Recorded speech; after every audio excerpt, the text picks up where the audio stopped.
Welcome back sa aking channel. Mami Men Bernardo, galit na galit dumano kay Daniel Padilla dahil sa pagbebenta nito ng kanyang mamahaling sports car. Panoorin at pakinggan hanggang sa uli ang bidyong ito para sa buong detalye.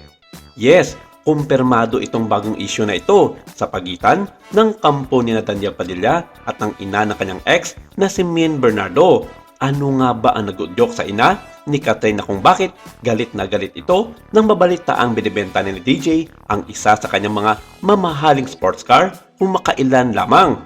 Samot-saring mga komento at diskusyonan ang mga naging talakayan sa isyong ito dahil hindi mawari na may kaugnayan pa rin ito sa kanyang dating ex na si Catherine Bernardo na alam naman ng lahat na tapos na ang kanilang dekadang relasyon kung makailan lamang. Ang siste kasi, inalok ng car dealer ng F2A ang orange Chevrolet Corvette Stingray ng car ni Daniel Padilla kay Boss Toyo ng Pinoy Pawn Stars.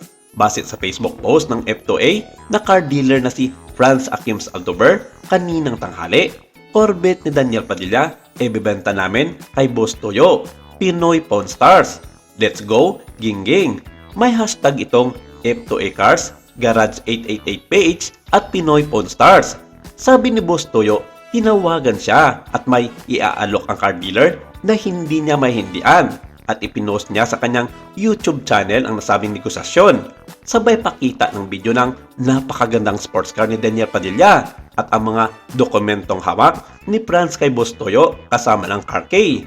Na-acquired ito noong 2015. Bumaba ang mag-asawa sa parking at habang pababa sa parking lot ay natanong ni Boss Toyo ang car dealer kung bakit ito ibinibenta. Siguro boss, sawa na, retired na. Yan yung kauna-unahang nabili niyang sports car. Sagot sa kanya at umupo sina Boss Toyo at asawa niya sa kotse. At talagang hangang-hanga sila at paulit-ulit na sinasabi ng asawa niya na feeling Catherine Bernardo ako dito. Base sa pag-uusap ni na Franz at Boss Toyo ay inalok niya ng 6.5 million pesos para sa sports car ni DJ. Unang tawad ng may-ari ng Pinoy Pawn Stars, 5.5 million. Medyo mababa, hindi kaya boss, 6.2 million. Tugon ulit sa kanya ng car dealer. Hirit naman ni Boss Toyo, nagbawas lang siya si Daniel ng sasakyan, 5.6 million. Second owner na pala si Daniel sa nasabing sasakyan na kinuha raw nila sa kanyang kaibigan. Pinaka-last boss, 6 million. Bumulong ang wife ni Boss Toyo nang nakangiti at sabi ng uli, 5.7 million.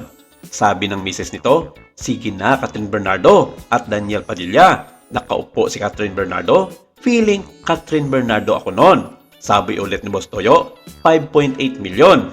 As of now, ay nasa mahigit 6 na milyon peso pa rin ang market value ngayon ng C7 sports car ng aktor ayon sa car dealer. Muling ipinilit ni Boss Toyo ang 5.8 million pesos na tawad niya sa sasakyan. Pero nagsabi si Franz na sagad na ang 6 million pesos. Pero hindi pumayag ang car dealer. Kaya nagsabi na si Boss Toyo, pasensya na, hanggang 5.8 million na ako. Sabay kinamayan ang dealer na si Franz. Nagsabi pa si Boss Toyo na baka pagbalik ay baka 5.8 million na nila ito ibebenta. Pero kapag na-post na ito ng F2A dealer ay siguradong mabibenta na nila agad ito. Tinanong kung anong history ng nasabing sports car at ang kwento ng kasama ni Franz. Bali, yan po ang unang sports car ni Daniel at bali share sila ni Catherine. Oh, kaya binibenta. May memories pala yung sasakyan na yon. Sa ad ni Boss Toyo, nahirit naman ng asawa niya. Nalulungkot naman ako. Sayang. Sorry, lika na labs, baka mapagastos pa ako. Sabi ni Boss Toyo sa kanyang asawa. Posibleng ayaw nang maalala ni Daniel ang sasakyang share nila ni Catherine Bernardo. Kaya niya pinabibenta or baka inihingi ng aktres ang share niya sa car. Well, ito nga ang ibinuko ng grupo ni Actress Peppermint kung bakit nagalit dumano ang nanay ni Catherine na si Mami Men sa ginagawa na ito ni Daniel Padilla sa pagdidispose ng mga gamit na ipinundar kasama ang anak na si Catherine. Sa kanilang vlog na Showbiz Now na, kasama si Romel Chica at Wendell Alvarez na inere nito lamang Martes, January 16, 2023 na may temang Daniel booking ng auto ni Catherine. Aktor politiko, laging ulat.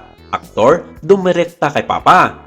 kumpirmado ito ayon sa mapagkatiwalaang source ni Christopher Min dahil ayon sa mga ito, majority ng presyo ng nasabing sasakyan ay galing mismo sa bulsa ni Catherine at ito ang dahilan kaya hindi matanggap ni Mami Min na basta-basta na lang ibenta ito ni Daniel Padilla. Sa ngayon, sold out na ang sabing sports car na naibenta agad ng F2A Cars sa isang bayan mula Pampanga. Sa ngayon, wala pa naging komento ang kampo ni Min Bernardo tungkol sa balitang ito. Maraming salamat. Ito lang muna ang ating update for today.